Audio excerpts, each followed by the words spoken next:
في يوم من أيام صيف سنة 550 هجرية كان قطب الدين حيدر وهو أحد مشايخ الصوفية في خراسان قاعد في زاويته الموجودة في مدينة نسابور، وكان حران وزهقان، فقال لنفسه ما تخرج يا واد يا حيدر وتمشي رجلك شوية وتشوف النباتات اللي بره دي بتقول ايه. خرج فعلا حيدر، ولما وصل لسفح الجبل لقى كل النباتات ساكنة ما بتتحركش ما عدا نبات واحد عمال يتمايل وورقه بيهفهف كأنه سكران. فقال الله، هو النبات ده ماله؟ وفجأة جاله هاتف وقال له كل من ورق النبات فهو طعام المتفكرين في معانينا ومدام المعتبرين بمغانينا. حيدر ما كدبش خبر وكل فعلا من اوراق النبات، وفي ظرف ثواني اصابه الوجد والطرب ولقى مزاجه اتحسن وحس بخفه في حركته، وقال والله كاني سكران وما انا بسكران. ورجع حيدر على زاويته ومر ببعض اصحابه وقال لهم ما تيجوا تقعدوا معايا شويه. فاصحابه استغربوا من طلبه لانه بقاله سنين عايش في عزله ولا بيروح لحد ولا حد بيجيله، وقال لهم تعالوا عايزكم في مساله. وبدا حيدر يتجاذب معاهم اطراف الحديث وينتقل من موضوع لموضوع ويحكي لهم بعض المواقف الطريفه لحد ما الناس بدات تزهق لانهم مش فاهمين في ايه. قام حيدر موزع عليهم بعض اوراق النبات وطلب منهم انهم ياكلوها، وبعد ما الناس كلوا النبات ومفعوله اشتغل سالوه هو ايه النبات ده يا حيدر؟ فقال لهم لو عايزين تعرفوا لازم تيجوا معايا، وخدهم ووداهم عند المكان اللي فيه النبات. والنبات اللي اكتشفه الشيخ حيدر بالصدفه ده هو نبات الحشيش او القنب الهندي. ولعلها مفارقه عجيبه ان اللي اكتشف المخدر الاكثر انتشارا على وجه الارض يكون شيخ زاهد. في الفيديو ده احنا هنتكلم عن الحشيش وازاي المسلمين عرفوه لاول مره، وازاي كانوا السبب في نشره في العالم كله، وعلاقه الصوفيه بالحشيش وليه دايما ارتبط بيهم. لو اول مره تشوفني انا احمد صبحي وده فيديو جديد من قناه كتاب التاريخ، تابع للنهايه علشان تعرف، واعمل لايك وسبسكرايب، ولو هتعمل شاي اعمل لي معاك.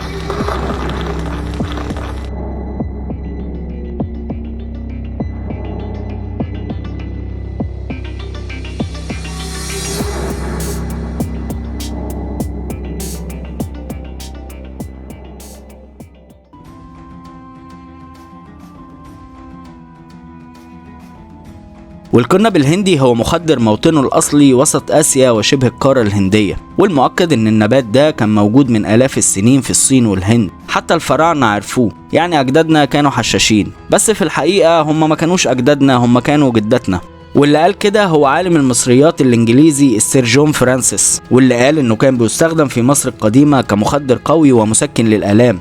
وقال إن نبات القنب الهندي اتذكر في بردية إيبيرس باسم شمت، واللي غالبا اتطورت بعد كده لشمام، واللي هو متعاطي المخدرات في العامية المصرية. وذكر المؤرخين انهم لقوا بقايا واجزاء من نبات القنب في مقبرة اخناتون، ولقوا مسحوق القنب في قبر رمسيس الثاني. وبيقول جون فرانسيس ان النساء في مصر كانوا يتناولون القنب الهندي لتخفيف الآلام وتخطي الأزمات النفسية. ولو مستغرب ان كلمة شمام اصلها فرعوني، فالعلماء لقوا النصوص اللي بتوصف تعاطي القنب في مصر مذكورة باسم كيفي، في تشابه عجيب مع كلمة الكيف اللي بتستخدم لحد النهاردة في مصر لوصف المخدرات. ولو جينا نبص على نبات القنب الهندي واللي اسمه العلمي كنابس ساتيفا، والإنسان يا صديقي ما سابش حتة في النبات ده إلا واستخدمها، يعني من الأوراق والأزهار بقى بيتعمل الماريجوانا، ومن الساق وبواقي الأزهار والأوراق بيطلع البانجو. وأما الحشيش فده عبارة عن مادة صمغية أو راتنج بتستخرج من أطراف النبات. ولو فاكر ان احنا كده استخدمنا النبات كله تبقى غلطان، لانهم بياخدوا كل اللي بيتبقى وبيعصروه علشان يعملوا لنا اغلى زيت في العالم وهو زيت الحشيش. طيب يا ابو حميد، لو هو قديم قوي كده ازاي العرب ما كانوش يعرفوه؟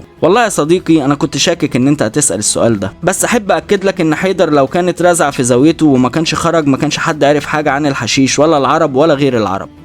والعرب كانوا مدمنين على شرب الخمور، وطبعا كل حاجة في حياة العرب مذكورة في أشعارهم، لدرجة أن الخمور كانت من أغراض الشعر العربي وكان اسمها خمريات، وهي القصائد اللي بتتكلم عن الخمور. وكان من أشهر الشعراء الأعشى والأخطل وأبو نواس، وأبو نواس كان بيلقب بشاعر الخمر. ومن أشهر قصايده القصيدة اللي قال فيها دع المساجد للعباد تسكنها وطوف بنا حول خمار ليسقينا، ما قال ربك ويل للذي سكروا بل قال ويل للمصلين.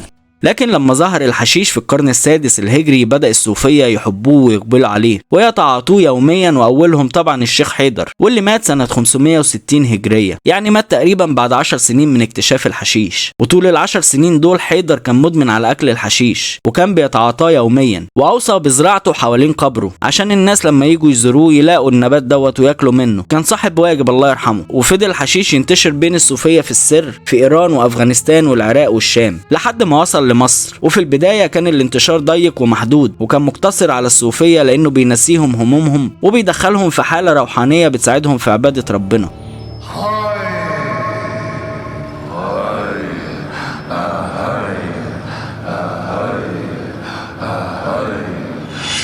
وبدأ الإقبال يزيد من الصوفية، وخصوصا إنه ما كانش لسه اتحرم، وده لأنه ظهر بعد وفاة الفقهاء الأربعة، وكان أول من حرمه هو ابن تيمية في القرن السابع الهجري. والسبب الثاني إنه كان ببلاش، لأنه كان موجود في الطبيعة بوفرة، والصوفية بطبيعتهم كانوا فقراء، وتعرف وقتها بمدامة حيدر. لكن وصول الحشيش للعامة حصل بشكل غير مباشر على ايد صلاح الدين الايوبي، واللي كان معروف عنه انه كان صوفي، وانه كان من تلاميذ عبد القادر الجيلاني، واللي هو بيعتبر صاحب التأثير الاكبر في اصحاب الطرق الاربعة.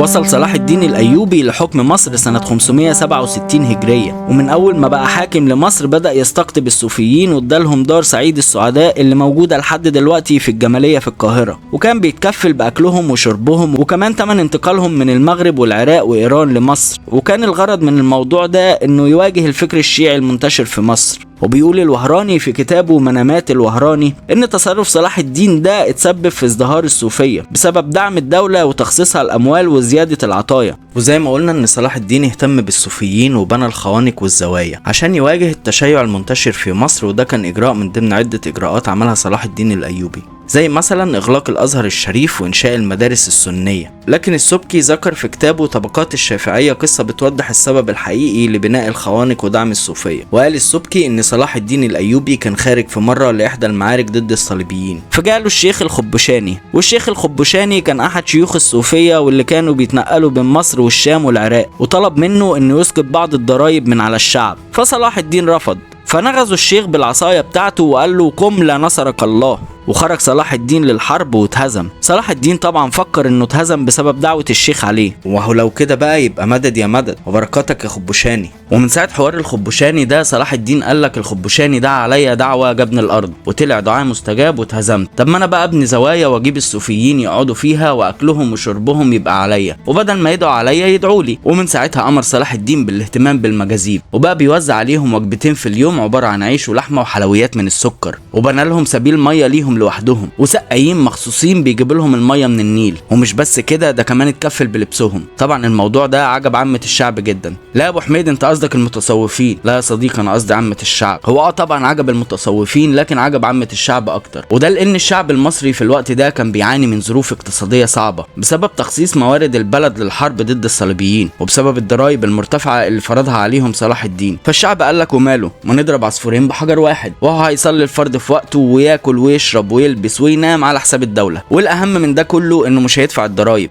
ومن ساعتها وبقت البلد كلها دراويش، كله لبس الطاقية الخضراء ومسك العصاية وقال لك مدد يا مدد. واستمر انضمام العامة من الفقراء فترة كبيرة من الزمن، وبقى بينضم المنحرفين والمجرمين. وبيحكي المقريزي عن الفترة دي وبيقول إن الأرزاق ضاقت وعصفت الأزمات بالبلاد بسبب قلة العمالة وزيادة البطالة وتحمل بيت المال الكثير من الأعباء بسبب التوسع في بناء الزوايا وزيادة الصرف عليها. وقال ان الفترة اللي بعد كده انضم فيها ناس لا بتصلي ولا بتصوم للخوانق. ومش بس كده، ده بدأ المتصوفين من العراق والمغرب وإيران يهاجروا لمصر، لكن الضيوف اللي جم لمصر دول ما دخلوش وايديهم فاضية، وجابوا معاهم اهم هدية للشعب المصري، والهدية دي كانت الحشيش. وده بسبب انهم كانوا اتعودوا انهم بعد صلاة العشاء ياكلوا من ورق النبات ده علشان ينسيهم همومهم وألمهم ويصفوا ذهنهم للعبادة. وزي ما انت عارف الكيف مناولة، فبدأ المصريين يعرفوا الحشيش لأول مرة في التاريخ، وبدأ الحشيش يخرج من الخوانق والزوايا وينتشر في الشوارع والأزقة، واللي زي ما قال المقريزي انه عجب أصحاب الخلاعة وأرازل الناس، وبقى بيتاكل في الشوارع دون احتشام. وكعادة الشعوب اللي بتمر بظروف صعبة بدأ المصريين يعتمدوا على الحشيش عشان ينسيهم همومهم ويهون عليهم ظروفهم الصعبة ويخفف من وطأة الظروف الاقتصادية، وسماه المصريين حشيشة الفقراء. وعلى مدار ال19 سنة اللي حكم فيهم صلاح الدين مصر كان الشعب كله أدمن الحشيش. وبمرور الوقت بدأ الفحش ينتشر بين الصوفية، وعرف صلاح الدين بانحرافات بعضهم، وده اللي خلاه يقتلهم. ويمكن أشهر اللي قتلهم صلاح الدين الأيوبي هو السهروردي. وفي أواخر عهد صلاح الدين الأيوبي بدأت تنتشر زراعة الحشيش في قلب القاهرة، وبقى في عدة مناطق مشهورة بزراعته زي الفجالة وباب اللوق وبولاق وأرض الطبالة. وبعد وفاة صلاح الدين وتولي الملك الصالح نجم الدين أيوب، بلغوا إن البستان الكافوري، وده المنتزه اللي كان بناه كافور الإخشيدي، اتحول من بستان لمزرعة حشيش. وبقى الناس من شدة حبهم في الحشيش سموها الجنينة، ودي تصغير لكلمة جنة. والموضوع ده يوريك قد ايه الشعب المصري حب الحشيش، وعشان كده كانوا بيعتبروه جاي من الجنة. لكن نجم الدين أيوب اتصرف تصرف أهوج وخلى القاهرة كلها تعمل دماغ، وراح مولع في الجنينة دي، واستمر منع الحشيش لكن من غير ما يبقى في عقوبة على حيازته. وكانت الدولة بتكتفي بحرق الحشيش بس أو مصادرة الحشيش اللي بيلاقوه مع الناس. وفي زمن السلطان عماد الدين الايوبي كان في مطحنه لطحن الحشيش وبيعه في المحموديه، وبقى المصريين بيعملوا منه حلويات، وكان بيتعمل بالعجوه والسكر والسمسم، وتحول اسمه من حشيشه الفقراء واللي كان المقصود بيهم الصوفيه للضحاك والمعلوم وشجره الطرب وشجره الفهم، واسماء كتير ذكرها تقي الدين الدمشقي في كتابه راحه الارواح في الحشيش والراح. وفي زمن المماليك بدأ عز الدين ايبك حكمه بفرض مجموعه من الضرائب والمكوس، ومنها ضريبه على الحشيش وكان اسمها ضمان الحشيش، واستمرت الضريبه على الحشيش لحد زمن الظاهر بيبرس واللي منع الحشيش وحاربه بشده بسبب اثاره السلبيه على المجتمع. لكن المؤرخين اجتمعوا على ان الامير سودوني الشيخوني هو صاحب اشد عقوبه في التاريخ على متعاطين الحشيش، واللي كان بيعاقبهم بخلع دروسهم. وبرضه ذكروا ان السلطان الوحيد اللي كان مدمن على الحشيش